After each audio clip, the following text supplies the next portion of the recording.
Bapak Ibu, teman-teman semua, pada kesempatan ini kembali saya ingin mengajak Bapak Ibu dan teman-teman semua kita sama-sama belajar merenungkan, memikirkan tentang firman Tuhan yang ada di kitab Wahyu pasal 3. Kitab Wahyu pasal 3 itu tentang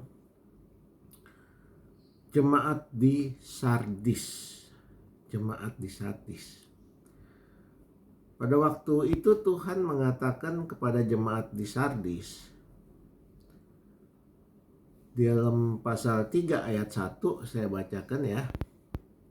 Dan tuliskanlah kepada malaikat di Sardis, malaikat jemaat di Sardis.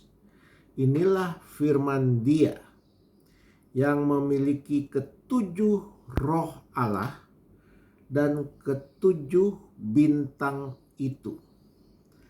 Aku tahu segala pekerjaanmu.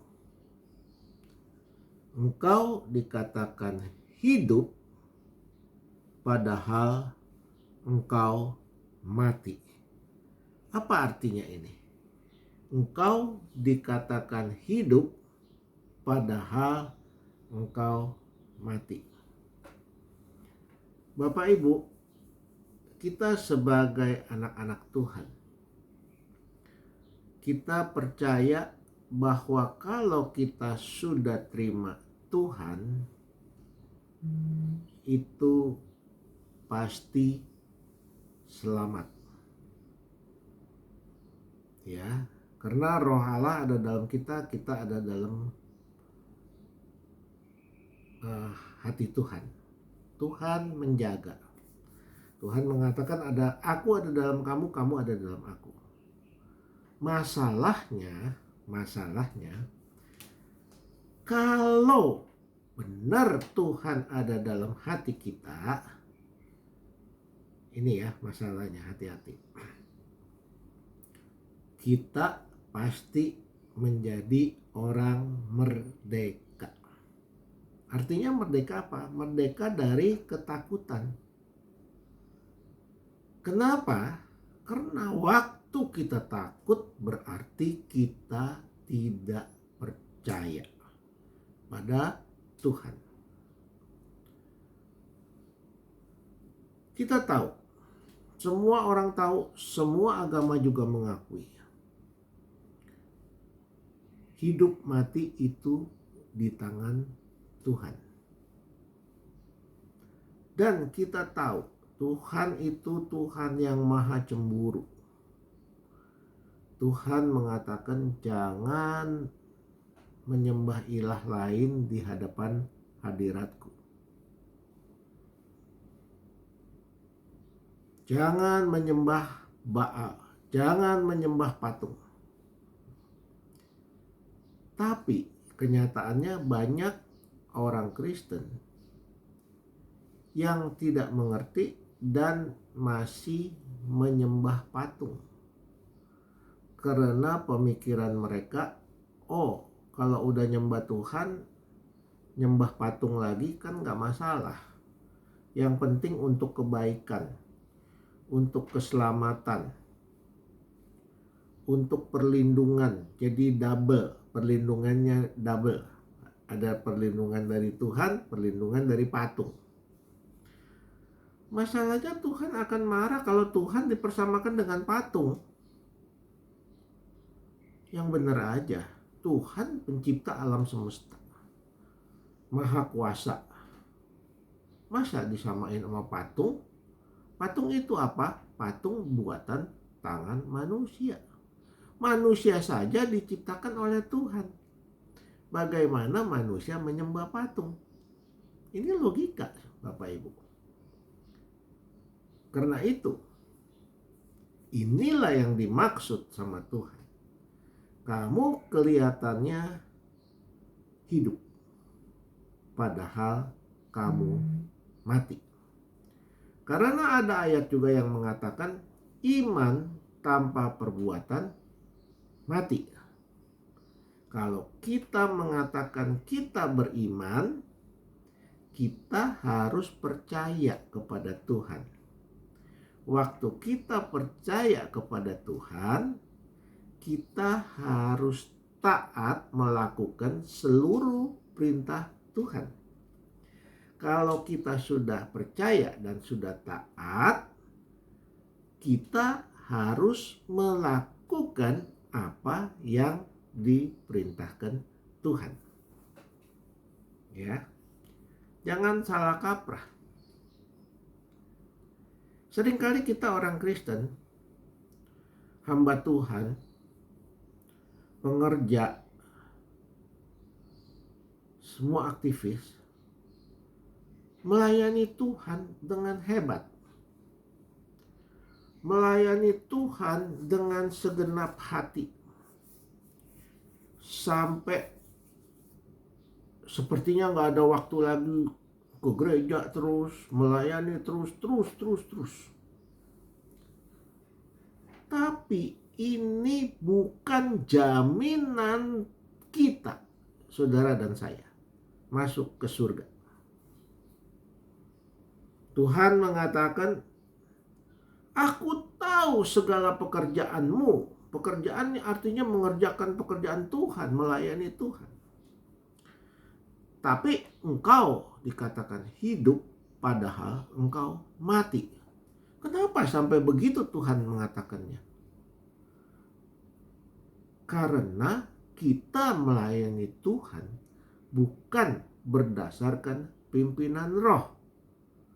Tuhan mengatakan, aku roh, barang siapa menyembah aku harus menyembah di dalam roh, bukan menyembah di dalam daging.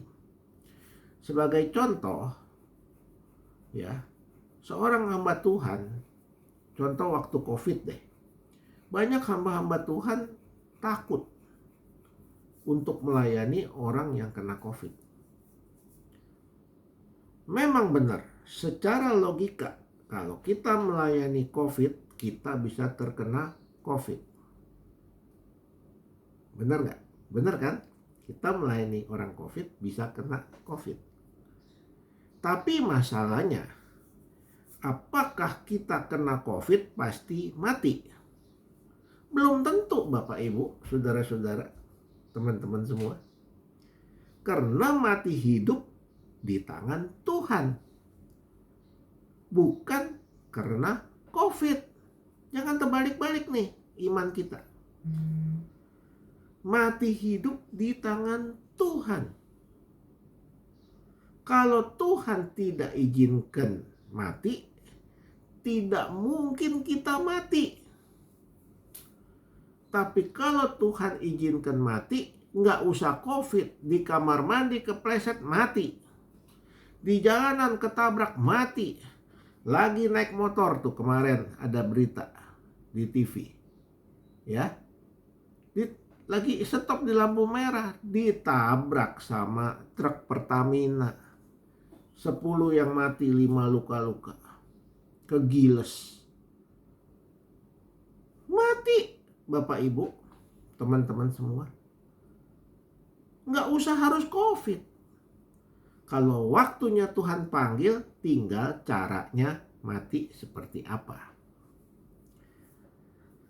Saya ingin mengajak lagi Bapak Ibu mengulas lebih dalam mengenai arti daripada kalimat ini.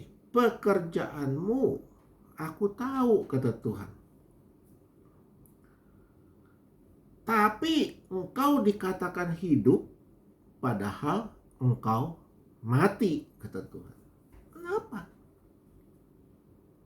Kita bekerja untuk Tuhan, tapi Tuhan katakan kita mati. Jemaat di Sardis itu bagus pelayanannya, tapi Tuhan katakan engkau mati.